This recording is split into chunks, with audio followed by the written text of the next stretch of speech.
Bonsoir à tous. Je dirais merci au Seigneur Jésus-Christ de donner cette grâce de pouvoir témoigner de lui.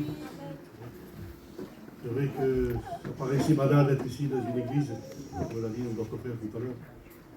Et vous savez, c'est lui qui donne l'équilibre, celui qui donne la vie et celui qui donne l'équilibre, parce que ce monde n'apporte pas grand-chose. C'est vrai. Moi, je vais vous témoigner de quelle façon le Seigneur est venu dans mon foyer. Nous étions une grande famille, nous étions 10 frères et sœurs, dont moi j'étais le plus jeune. Et dans les années 70, on n'écoutait pas la parole de Dieu comme vous l'entendez ce soir. Il y avait certainement des chrétiens, mais nous, dans notre maison, nous ne connaissions pas. Vous savez, vous avez entendu que le lendemain ne nous appartient pas. Et j'ai connu ce moment que le lendemain ne m'appartient pas. Ça veut dire que à ce moment-là, moi j'avais 7 ans, en 1974, et mon frère aîné avait 20 ans. Mes parents sont partis de la maison faire des commissions, ils ne sont jamais revenus. Ils ont eu un accident sur la route, ils ont été percutés par une autre voiture, ils sont décédés tous les deux en même temps. Donc notre vie à nous, entre frères et sœurs, a été très compliquée, que ce soit moi le plus petit ou les plus âgés. La vie n'a pas été simple. C'est-à-dire, quand vous êtes un enfant, vous ne comprenez pas. Mais ne pas avoir ses parents, c'est pas simple. Ça veut dire que la séparation est très compliquée, même étant un enfant. Mais le temps a passé, j'ai grandi, je suis devenu un adolescent, et j'avais de la haine dans cette vie. Vraiment de la haine. Ça veut dire que c'était injuste pour moi de vivre de cette façon-là. Et j'ai grandi comme ça. Un jour que je me suis marié, j'avais 19 ans. J'ai fondé un foyer, j'ai eu 3 enfants. Les années ont passé, donc je ne vais pas vous raconter ce que j'ai fait de bien, j'ai rien fait de bon, rien qu'elle était à la gloire de Dieu. Un jeune homme sans père et mère et sans frein, donc le monde m'a apporté ce qu'il m'a apporté, mais rien qui était à la gloire de Dieu. Les années ont passé, toujours avec cette haine, j'en voulais à la vie. Donc c'était quelqu'un qui était mal dans ma peau, j'étais angoissé, j'étais pas bien. Et le temps a passé, on m'a parlé de Dieu, et pour moi, il n'existait pas, parce que j'ai été avec une douleur atroce toute une vie. Et j'arrive à l'âge de 40 ans. À 40 ans, vous n'êtes plus un jeune homme, mais vous savez déjà la vie comme elle est. Et pour les fois que j'ai été dans les réunions comme celle que vous êtes ici aujourd'hui, assis dans votre chaise, j'ai été quelques fois avant pour faire plaisir à un ou à l'autre. Et au fond de mon cœur, je me disais, bon, il n'y a rien de bon ici.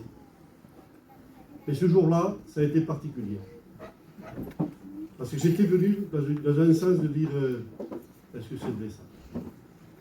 Parce que quand on parlait des Alléluia, on se disait, ils sont tous, ils ont quelque chose, c'est pas vrai tout ça.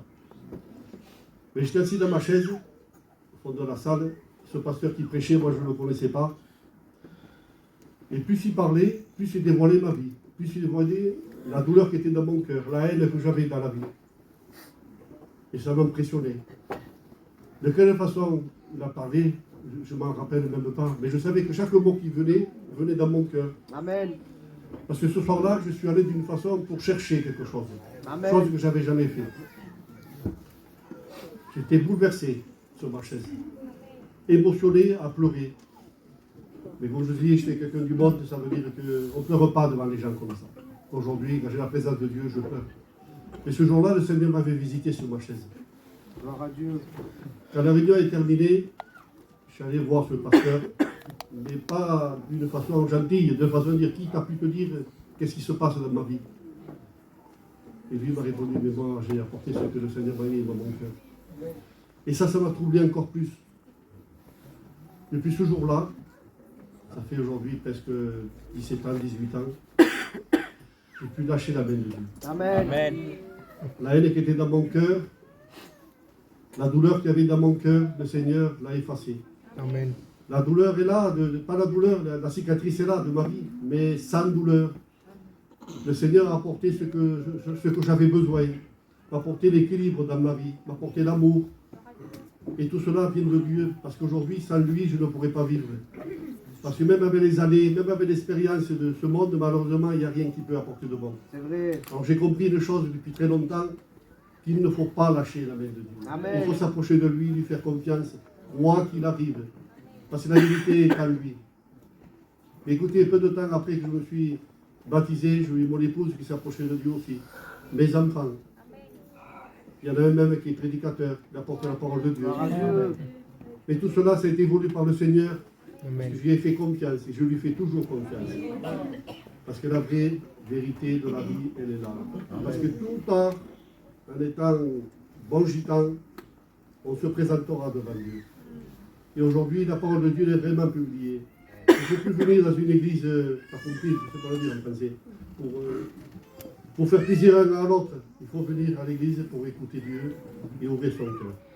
Donc voilà, ce que j'avais à vous dire, vous êtes au bon endroit. Et c'est la meilleure vie d'appartenir au Seigneur. Que le Seigneur vous bénisse à tous.